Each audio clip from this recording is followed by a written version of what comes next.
अस्सलाम वालेकुम एवरीवन। आज की इस वीडियो में हम डिस्कस करेंगे 10 most common mistake painters make.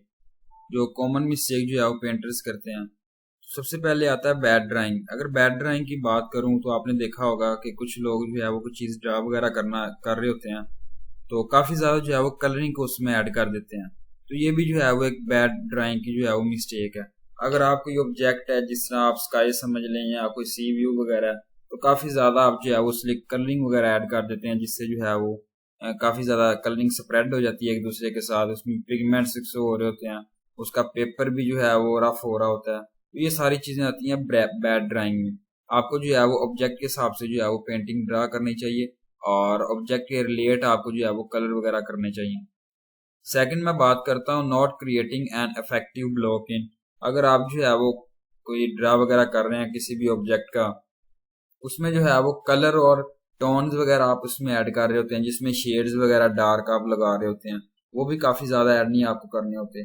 जिस तरह मैं अगर ट्रीज की बात करूँ, आपने देखा होगा कि उस इस जो है वो लेफ्ट साइड या राइट साइड पे कुछ लोग जो है वो पेंटिंग में काफ़ी ज़्यादा यूज़ करते हैं टोन्स वगैरह को, उसमें शेड्स देने की उसके लीव्स वगैरह को। तो ये इसमें भी है वो अवॉइड करना चाहिए। उसमें जो है वो लाइट शेडो आपको यूज़ करने चाहिए ब्लॉकिंग में। तो ये जो है वो काफ़ी ज़्यादा इफेक्टिव होती है आपकी पेंटिंग क्रिएटिविटी में। उसके बाद है not thinking through their colour की। तो ये भी एक जो है वो इम्पोर्टेंट पॉइंट है मिस्टेक्स का, कि जब आप पेंटिंग कर रहे होते हैं तो आपको पता नहीं होता है कौन सा कलर किस जगह पे आपने जो है वो करना है। तो मिक्सिंग कलर आप जो है वो करके तीसरा कलर जब आप बना रहे होते हैं वो भी आपको पता नहीं होता। ये सारी जो है वो हमें कॉमन मिस्टेक्स होती हैं एक पेंटर्स के लिए। जिस तरह हमारे पास एक ऑब्जेक्ट है, फेसिस है, या हमारे पास एक बॉडी है, तो हमने जो है वो स्किन टोन्स का कलर किस तरीके से रखना है। हम जो है वो उसको ज़्यादा लाइटर कर रहे हैं, ज़्यादा डार्क कर रहे हैं, वो भी बुरा लगेगा। तो आपने लाइट करना है, सिंपली सॉफ्ट, इस तरीके से आप जो है वो कलर कीज को यूज़ कर सकते हैं। उसका जो है वो चार्ट वगैरह आप समझ सकते हैं कलर मिक्सिंग का, कलर कीज वगैरह का, जिसमें जो है वो आता है orange, green, violet, different types के कलर्स आते हैं, स्प्लिट्स होते हैं एक दूसरे के साथ, कम्बिनेशन ऑफ कलर्स आप इसको कह सकते हैं। Not making good decision with grey और न्यूट्रल हारमोनीज। इसमें ये है कि अगर आप जो है वो न्यूट्रल कलर्स को यूज कर रहे हैं, जिस तरह आप बताया हुआ यहाँ पे ग्रे और हारमोनीज है, उससे भी जो है वो काफी ज्यादा मिस्टेक्स जो है वो क्रिएट हो सकती हैं। जिस तरह आप जो है वो कोई पिक्चर्स वगैरह को ड्रा कर रहे हैं और उसमें ये चीजें वगैरह ऐड कर रहे हैं, काफी ज्यादा जो है वो काफी सारे कलर्स को, कम्बिनेशंस को यहाँ पे ऐड करी जा रहे हैं उस ऑब्जेक्ट्स के अंदर, तो उससे भी जो है वो काफी ज्यादा जो है वो इफेक्टिव नहीं बनेगी, आपकी क्रिएटिविटी नहीं आएगी। ये सारी चीज़ें जो है वो मैटर करती हैं, मिस्टेक्स के अंदर आती हैं।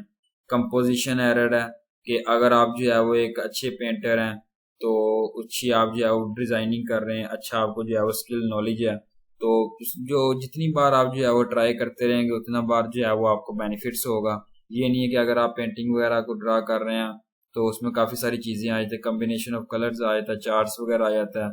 तो काफी समटाइम्स ऐसा होता है कि आप जो है वाटर कलर को यूज कर रहे हैं लैंडस्केप में, तो कलर्स के पिगमेंट्स जो होते हैं वो काफी ज्यादा जो है वो फैल रहे होते हैं पेपर के ऊपर। ये भी जो है वो एरर आपके लिए आ जाता है। तो इन चीजों को जो है वो समझना जरूरी होता है। इसके लिए ये है कि आपके पास जो है वो कलर की कम्बिनेशन, उसके टूल्स, मटेरियल्स, ये जो है वो अच्छी क्वालिटी के होने चाहिए। उसके बाद है lack of defined areas of interest. तो इसमें यह है कि कुछ पेंटर्स वगैरह आपने देखे होंगे, जो अगर हमारे पास कोई सरफेस एरिया वगैरह पड़ा हुआ है, किसी को आप जो है वो इंटरेस्ट कर रहे हैं कि यार इसमें जो है वो फिलअप होना चाहिए, वो भी आप जो है वो भर देते हैं एक तरीके से, वो जो पेंटिंग जो है वो काफ़ी ज़्यादा बुरी लगती है। ये भी जो है वो इसकी कॉमन मिस्टेक है। कंसिडरेशन ऑफ एजेस है, कि जिस तरह काफ़ी सारे एजेस होते हैं, शेप्स होती हैं, जिसको आप जो है वो पेंटिंग के तौर पे जो है वो इस्तेमाल कर रहे हैं। पेंटिंग प्रोसेस होता है, इसमें काफ़ी सारी जो है वो कलरिंग वगैरह ऐड कर देते हैं ये सारी एजेस में भी। उसके बाद है ट्रांजिशनल लाइंस है, तो ये कॉमन प्रॉब्लम है। तो इसमें क्या होता है कि एक जो है वो विजुअल लाइन होती है जो एक दूसरे के साथ जो है वो रिलेट कर रही होती है, जिसको आप जो है वो रिमूव कर देते हैं उसमें से।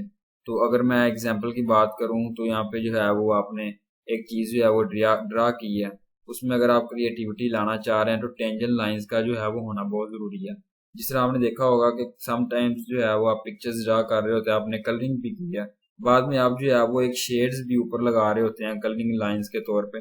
इस तरीके से आप जो है वो ट्रेडिशनल लाइंस को यूज़ कर सकते हैं काफ़ी क्रिएटिव या अट्रैक्टिव पिक्चर्स बनाने के लिए। उसके बाद आता है not defining and maintaining their toner restrictions. ये भी जो है वो उसमें आ जाता है कि आपके पास जो है वो कम्बिनेशन आपका अच्छा होना चाहिए, आपके पास कैनवास का बोर्ड होना चाहिए, कलरिंग आपके पास होनी चाहिए, उसके बाद जो है वो मटेरियल्स प्रॉपरली आपके पास मैनेज हुआ होना चाहिए। ये सारी चीज़ें जो है वो इसमें मैटर करती हैं।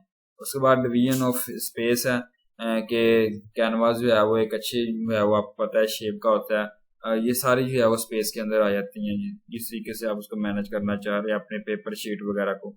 तो ये थी मेरी आज की वीडियो, उम्मीद अच्छी लगी। Thank you so much. अल्लाह हाफिज़।